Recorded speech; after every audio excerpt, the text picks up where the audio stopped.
Hello everyone, I'm Ana Rosly Bradilla. I'm here for today to tackle a topic about the life during the martial law. It's just a glimpse of what martial law is all about to a certain person. Today, I have invited resource person whom I will be interviewing. This is my topic which I choose to present the title Flashback during the martial law. Ladies and gentlemen, our resource person, Mr. Danny Atienza. Hello, good day.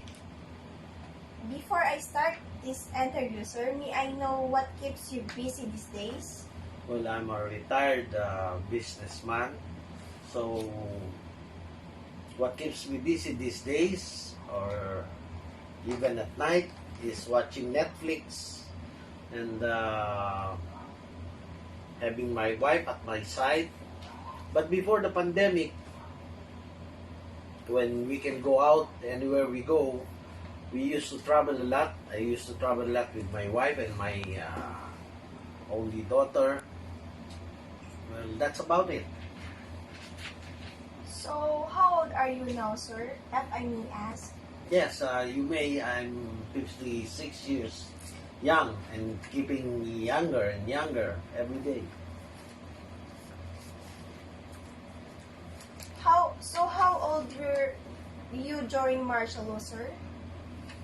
I was 8 years old during martial law. When martial law was declared, it was September 21, 1972, and I was born April 23, 1964. So I was 8 years old when martial law was declared. So, when can martial law be declared in the Philippines? Well, according to the 1937 Constitution,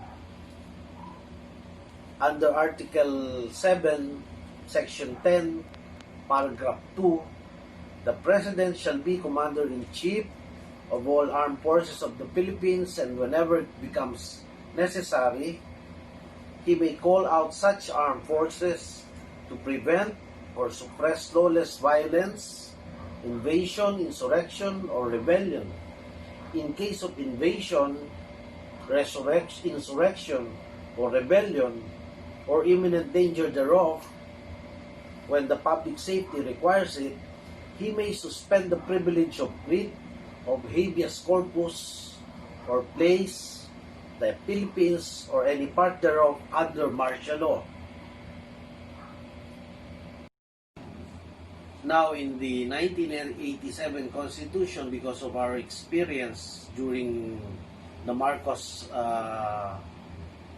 martial law, the Constitutional Convention, which was called by then President Cory Aquino, which was convened by President Cory Aquino, made it harder for the President to declare or proclaim martial law.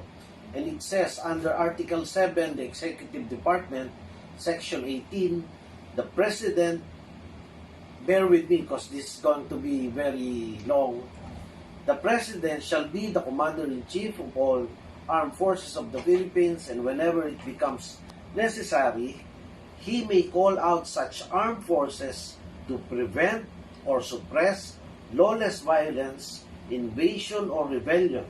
In case of invasion or rebellion, when the public safety requires it, he may, for a period not exceeding 60 days, suspend the privilege of writ of habeas corpus or place the Philippines or any part thereof under martial law. Within 48 hours from the proclamation of martial law or the suspension of the privilege of the writ of habeas corpus, the President shall submit a report in person or in writing to the Congress.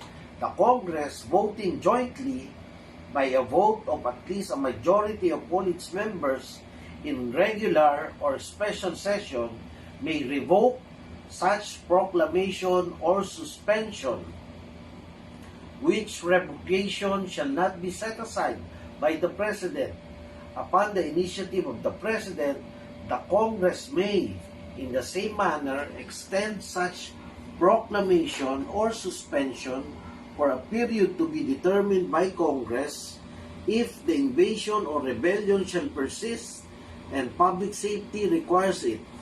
The Congress, if not in session, shall within 24 hours following such proclamation or suspension convene in accordance with its rules without need of a call.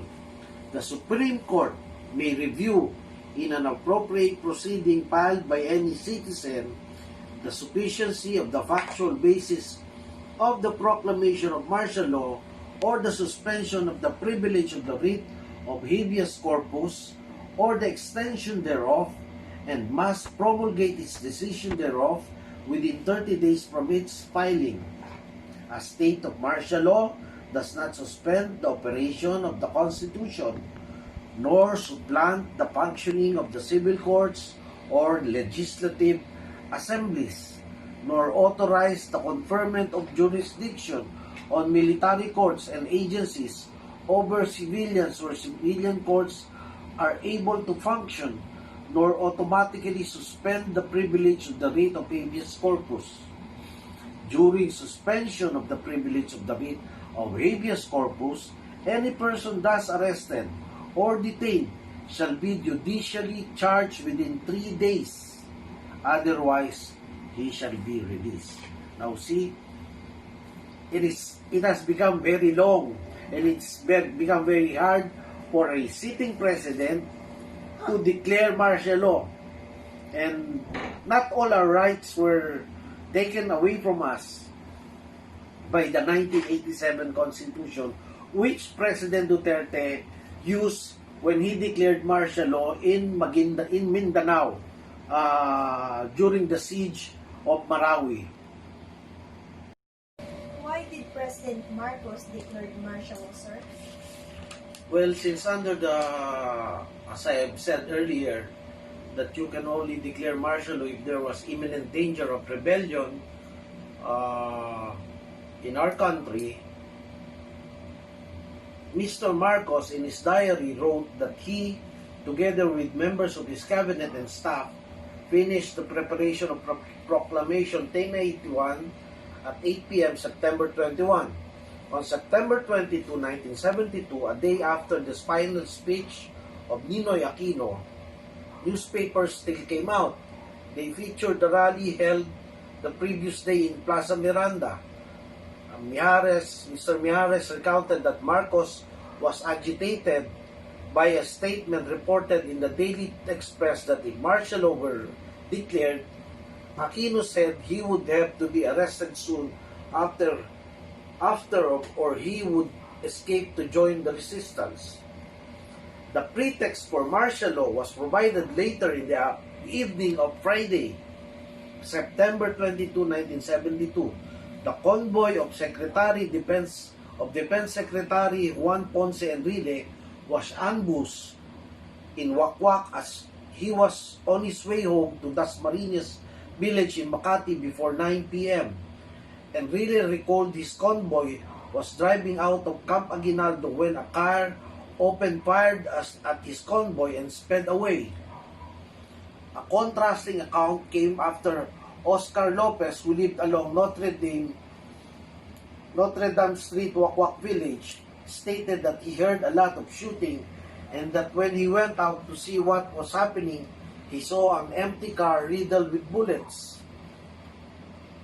This ambush, as early as Enrile later revealed in 1986, was staged by Marcos to justify martial law. That our country was in shambles, that we were having rebellions and rallies left and right. That's why he declared martial law. But as later revealed by Enrile in 1986, all these were staged by Ferdinand Marcos himself so that he could proclaim martial law. How many were killed during martial law, sir? First, I would start with, there was about 70,000 people who were imprisoned, and 34,000 tortured, according to Amnesty International. While 3,240, in answer to your question, 3,240 were killed from 1972 to 1981. During this dark chapter of Philippine history, thousands of people were subject to various forms of torture. Prisoners were electrocuted, beaten up, and strangled. They were burned with a flat iron or cigars. Water was poured down their throats, then forced out by beating. Women were stripped naked and raped. Various objects forced into their genitals. Historian Mr. Alfred McCoy wrote about Marcos' elite torture units, whose specialty was psychological torture and humiliation aside from the physical pain. It has been many years since then, but the victims have not forgotten, especially as the Marcoses have neither acknowledged their crimes nor made reparations for their sins. Has the U.S. ever had martial law, sir?